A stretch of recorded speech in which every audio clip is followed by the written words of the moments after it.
Good evening, New York, and the rest of our listeners around the globe. My name is June Stoyer, and I'm the host of the Organic View Radio Show.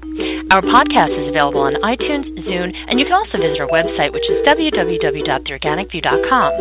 If you have any questions or would like to connect with us, you can simply post a question on our wall on Facebook, send a tweet to @theorganicview, or contact me directly at June Stoyer on Twitter.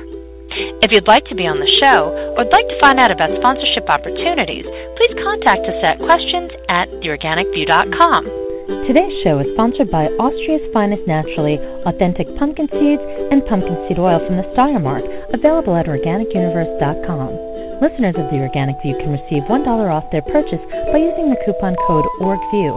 That's ORGVIEW. For other promotional offers, please visit theorganicview.com's website. On today's show, I have the pleasure of welcoming back one of my favorite people in the world, toSusanFox, and many of you know her as Gaga. She's also the founder of Gaga's Garden. Now, Susan is an award-winning rosarian and is probably one of the most delightful people you could ever meet, who will talk your ear off about roses, and you'll never be bored. And that's why I love her, and that's why so many people do as well. So I'd like to welcome to the show toSusanFox. Good afternoon, Susan, and thanks for coming on the show today. Hi, June. It's so wonderful to be here, and thank you so much for inviting me. I just love to talk about roses in January. People think, well, how can you be talking about roses in January? But the winter goes by so quickly, and it's such a cheerful thing to be talking about planting our spring gardens right now. And I do want to remind people, though, that some of the coldest weather for those of us in where you are out on the East Coast, right now we're having a big chill, and it's not too late to remind people that they still can add their winter protection for the deep frost that they may be in if they haven't already done so, because I want to remind you that it's not the cold weather that can be so damaging to our plants. It's the warming and the cooling.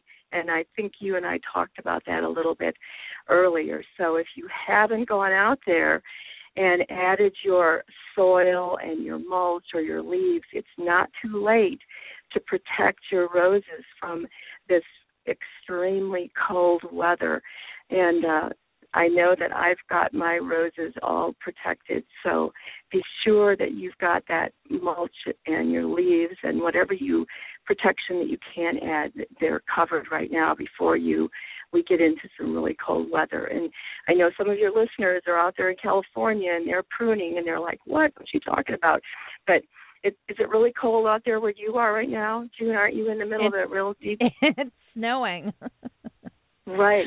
I know it's really cold here too, and I know January and February, but it's still a lot of the catalogs are coming in, and I told you that I put all together in one blog post where you can go shopping, because right now the catalogs are coming in for us to do our spring shopping. So this is a time where right planning and design work. I know that I get busy with my Adobe Illustrator and do some design work with how I want to lay out new gardens. And if it's not too cold in your area, you can construct any gardens that you haven't finished your construction with, but you can renovate your existing beds.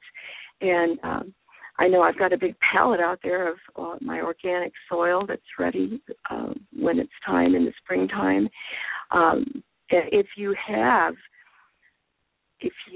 ordered from some of your the shippers, and those roses are going to arrive early, then you need to be prepared to plant those roses. So you've got to have a soil and pots and a place to put them if you don't have a greenhouse, but at least a place where they've got some sun where you can have them in like a greenhouse and protection for your roses until you can put them outside. So well, I think what a lot of people do, especially this time of the year where, as you mentioned, people are planning. People are trying to figure out, okay, well, what varieties do I want to grow this year? I'm also a dahlia grower, so I'm very excited to see what varieties other dahlia gardeners are happy with or were satisfied with the last growing season. And one of the things that matters to me is attracting pollinators. So, everybody has a particular criteria that they use when they're considering different varieties. But, once again, this is definitely the time of the year where maybe you're not outside every single day and you're not able to do much of anything outside, but this is the right time of the year where you should be really busy preparing for the next growing season. Now, Susan, before we get into that, could you share with our listeners a little bit about how long you've been a rosarian and what got you started? My mother was a rosarian, and she grew roses on the North Shore of Illinois. And I inherited her rose garden, and as a kid, a lot of us were not that thrilled about weeding and working in the roses, and so it's amazing how much as I got older, I really was interested in it. So when we inherited her home, I had a rose garden, and I really wanted to learn everything I could about how to take care of the roses. And my mom lived with us for a while, and so she taught me as much as she knew about roses, but I guess I just wanted to know more. So I went to the Libertyville Men's Garden Club in Northern Illinois, and there are still a lot of people active in the Rose Society that were there even then that many years ago. And one of them, the Libertyville Rose Garden, is named after Lynn Arthur, and he taught me everything that he knew about roses and even encouraged me to show roses.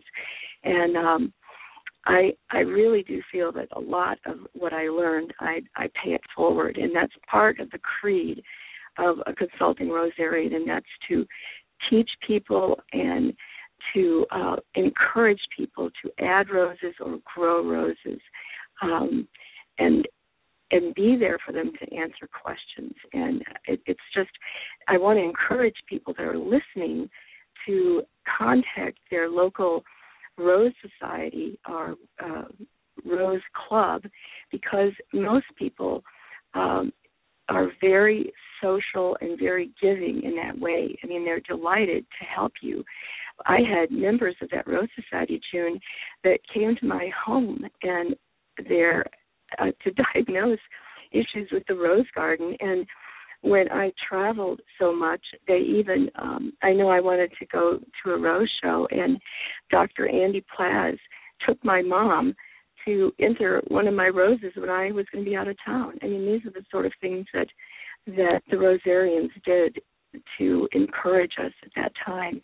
And so I would encourage your listeners to join their local society of the American Rose Society, because most people are like that, and it's a great way for a social club and to learn more about growing roses. So, it's also not something that's just for women either. There are a lot of men that grow roses. It was, in Northern Illinois, maybe it was because there were so many scientists, but it was primarily there were men when I joined. I was in my early 20s, and there were more men than women, actually. They were scientists and doctors, and so many of them worked for Abbott Laboratories, and they were just wonderful. I mean, they were all wonderful to me, and I learned just an incredible amount, and I still do learn. When you think you know it all, you just keep learning, and And I guess that's what's so great about rose growing. And a lot of them grow other types of flowers, like you said, dahlias. My mother used to make beautiful bouquets with roses and dahlias and gladiolas. So rosarians don't just, I grow all sorts of flowers, and, it's not just roses, although that my mother loved peonies, and so I would take the time necessary to stop doing what I needed to do with the roses to add bone meal. And before people were calling it organics, we were adding all the natural soil amendments to the roses. I think you and I have discussed that at length about how many organic gardeners started out that way by adding all the natural soil amendments. And because my roses always did so well by adding all the natural fertilizer to the soil. Well, when you volunteer for any of the botanical gardens, or even if you take the Master Gardener program, which I highly recommend, basically what you have to do is contact your local extension of the ag school in your state and find out who's offering it for the county. That is, if you're living in the United States. I'm not too sure what they do outside the United States, but within the United States, that's basically how things work. And it's amazing how much you will learn just as a volunteer. I mean, you can buy all the books in the world, but unless you're working with somebody who is a rosarian, it's amazing how much you do learn, as well as how your knowledge of roses just grows leaps and bounds. Mm-hmm. So, volunteering is really, really a great way to truly master the art of growing any particular flower. Not that you ever master it, because you're always going to be learning. I mean, it's just, that's how horticulture is. But the bottom line is that it really helps you, especially if you would like to get into competition. Because competition, it's not as difficult as people think. However, there's a lot of money in it. Well, I know that the rosarians, the consulting rosarians, Dr. Plaz, and all of the people that were helping me really encouraged me to show. And one of the first shows was at the Chicago Botanic Gardens, and I know that many of the volunteers there, and I know that I mentioned to you, I'm so excited that we will have a rose garden for the first time in over a decade, when I'll be speaking at the Chicago Flower and Garden Show. And I know I mentioned that to you this spring. I think I mentioned to you that star roses there'll be roses there. All of the roses, the whole folk June is going to be roses that love where you live. Easy to grow roses with weeks roses that will have floribunda roses. But that's what people want nowadays. They want roses that are easy care, minimal care because of time constraints. And that's what the focus will be in the Rose Garden at the Chicago Flower and Garden Show in March. And that's what we'll be talking about, is roses that love where you live. So I think it's very important, because for someone who isn't an expert, it really gets them started. I know when people are interested in learning about gardening, I recommend to them that they begin by starting a kitchen herb garden, because it's something that isn't necessarily too time-consuming. It's something that's useful. I mean, who doesn't want fresh organic herbs? Also, it's something that they can micromanage, and it's not too time-consuming. The kids can get involved. You don't have to beg people to water if you're out of town, what have you, and it's really doable. So I think that that's a great opportunity for people who are interested in learning more to get started. And don't you feel, June, that people also want to have success? They need to start with plants that, if they can have a success under their belt, and they have an easy-to-grow plant that right away people are stopping and say how beautiful their rose garden looks, or or how great, even if they just add a few roses that are blooming, and they can go out and just enjoy just a few plants, or whether they put in, 1, 2, or 5, need to feel like that they are getting success quickly, and that's the type of plants that we're going to be with. The star roses that we're going to have are some drift roses, some shrub roses, the floribunda roses, some of the names like Delish and Pink Flamingo, just fun names that people want that are easy.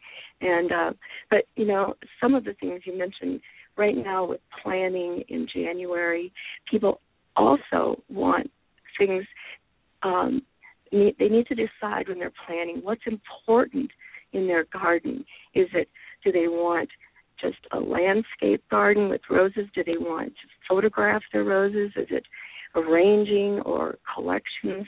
But it's important when they're planning their garden is to decide the things that are important for them to focus on, because then we can help them choose the roses that are most successful for their interest. So that helps to make them more successful as they plan their garden. So, what I just want to know, what do you advise novice growers as far as key varieties that they should definitely have in a new rose bed? June, I do practice what I preach, because when I came, I left my 200-plus rose garden in Texas of hybrid teas and some of the more roses that take a little longer to bloom. And I said, okay, when I go to Illinois, I want a rose garden that I can get quick. Put in a floribunda rose garden, and I put in a couple of knockouts because I missed my rose garden and I wanted a quick success. So the first rose garden I put in was all floribundas and shrubs, and I practice what I preach, and that's what I put in. And if you want quick success and you want easy care, then go put in some drift roses. There's about 8 different colors that star roses. They're easy. They bloom like crazy.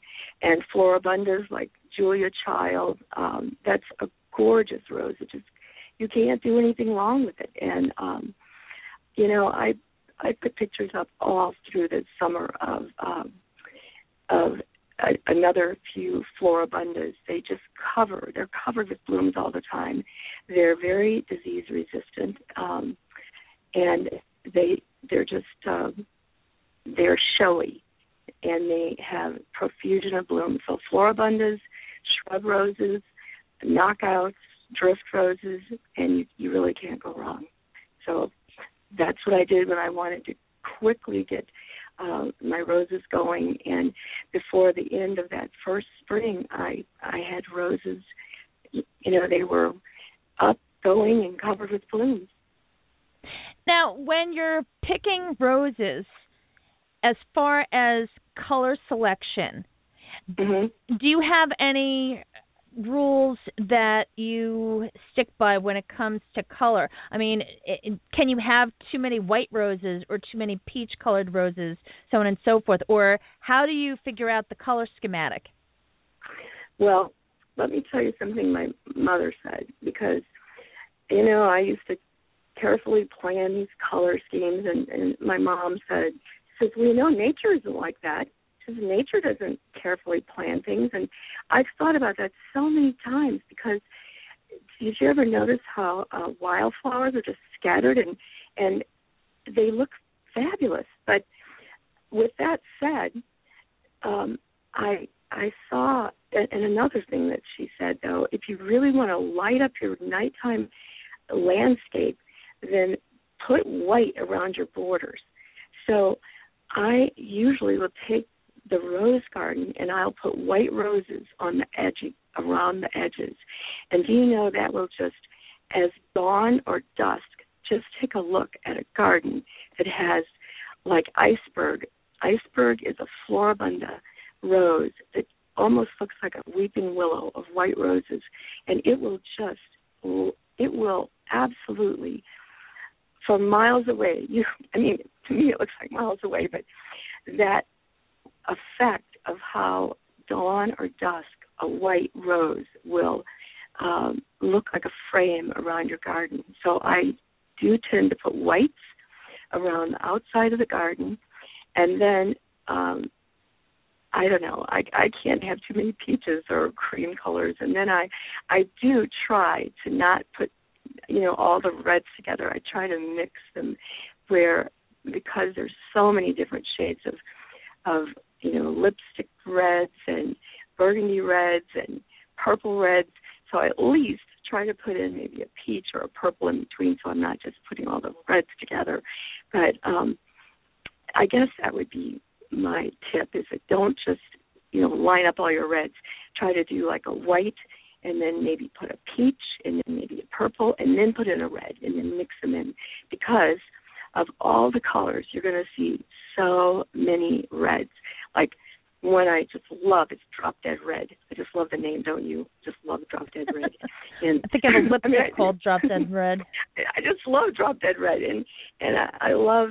There's just a million reds, and I love Neil Diamond, and I could just go on all day, but there's a million different reds, but I try to mix things in to where they're not, the reds aren't all on top of each other, but I'll tell you, the peach, that it just never quit, and I know if anyone from Weeks is listening, Easy Does It is the best peach rose I've ever seen. I mean, it's a peachy, creamy rose, and that little rose, it never stopped blooming, never, ever, ever.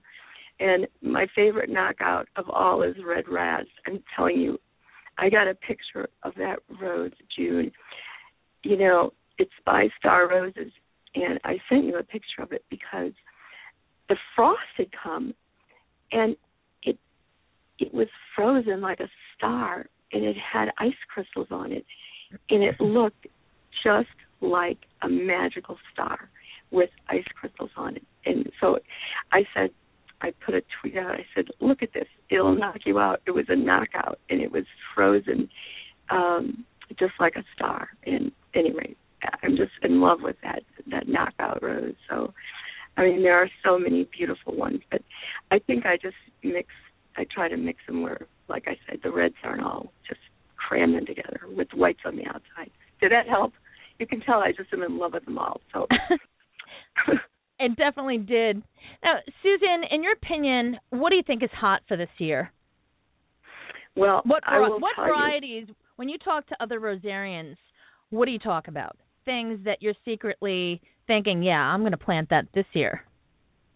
Well, I know that some of these new ones that we're going to be putting out, those roses I just mentioned, we're going to be featuring this by Star, these Delish, Pink Flamingo, and Eternal Flame, and this Apricot Candy, and Sunshine Daydream, and they're what's really hot is roses that are disease resistant, and what else is really hot is that rose called Francis Milan, because what has happened is people want roses, they want easy care, but they want roses that look and smell more like roses. So Milan, they have come up with this rose that looks like a rose, and it smells like a rose, and it's disease resistant. So, and when I mentioned to you the Weeks roses, the Floribundas, Neil Diamond, and Julia Child is just magnificent. It's just the most beautiful rose, and it's one of the most prolific roses. And that Take It Easy is a gorgeous little red rose, and it's just precious. It's just gorgeous. And Anna's Promise, it was named for Downton Abbey, is another really hot rose that people are trying to get their hands on. That was just, everywhere you went, it was just sold out. So I can tell you that's another one that people are wanting. Like Anna from, did you watch Downton Abbey? that's another one that was really, I know that I wanted to get, and I hate to tell you, but I didn't get it as promised. So I've got to get that one. And my Neil Diamond, every rose that it bloomed was a flawless rose. So nice. It's red and white. It's the red and white kind of a stripe. And one of the most beautiful roses that I ever saw, that one bush, June, had 36 roses on one bush, was moonstone. And I have that on the front of the calendar that I told you about. Now, that's a hybrid tea, but I never saw a rose more gorgeous than that. I'm sorry, I feel like I'm just rattling your ear off because I get not so at all. No. This is what people want to know. You know, what are people like you growing? And the thing is that there's so many different varieties to choose from. I know for me, my needs are very different because I have different objectives. I look for things that when I'm selecting a flower, it doesn't matter what it is, I'm looking for blooms that are going to attract bees. I'm looking for blooms preferably that are going to be fragrant, or, you know, it might be a matter of color. I mean, there's so many different factors that I consider. And the thing is that there's some people who, as you said, don't have a lot of time, whereas there are other people where they want the challenge. They want to be able to say, you know, I grew this and submit it for competition. Now, when it comes to selecting varieties for competition, are there any that you would recommend for people listening out there? Well, you know, the rose that I just mentioned, Moonstone has won so many different, I mean, it's just sweeps the show. And, you know, there actually is, there is a site that tells you all the best. If you just go to the American Rose Society website, it will tell you the top roses for show. And they are completely different. Competitive roses for showing, it's a completely different type of rose than what you're looking for when you just want a garden rose. You know, I mean, people who are competing are just there are so many different factors when you're showing roses, and when you're just interested in a garden rose. I mean, I know you know. For instance, if I was interested, I mean, I can show all the roses. Anyone that grows floribundas, you can show floribundas, but most people that want Queen of Show or King of Show, they're going to be entering a hybrid tea, you know, because the Queen of Show is a hybrid tea, always a hybrid tea.